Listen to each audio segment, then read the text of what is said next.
These days, if you can afford to buy a home, you're in the minority. 78% of aspiring homeowners say they just can't swing it, according to a new Bankrate survey. The top cited reasons: lack of income, high home prices, and not being able to afford a down payment and closing costs. Even a modest down payment plus the closing costs can be a significant chunk of change. You're talking something well into the 5 figures, even if you're making a modest 3% down payment. The survey found people in rural areas have a harder time affording a home, reporting lower incomes than those who live in the suburbs and cities. But what we are seeing is that household earnings are growing faster than inflation. That's a key ingredient to being able to ultimately close that affordability gap.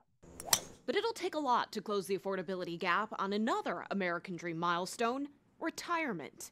AARP's latest financial security survey found 20% of adults 50 and older have no retirement savings. It's hugely alarming, and it especially affects people who need those retirement savings the most.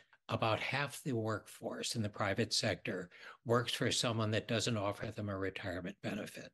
Even when you factor in those who do have savings, half of adults say they're worried they won't be financially secure when they are able to retire.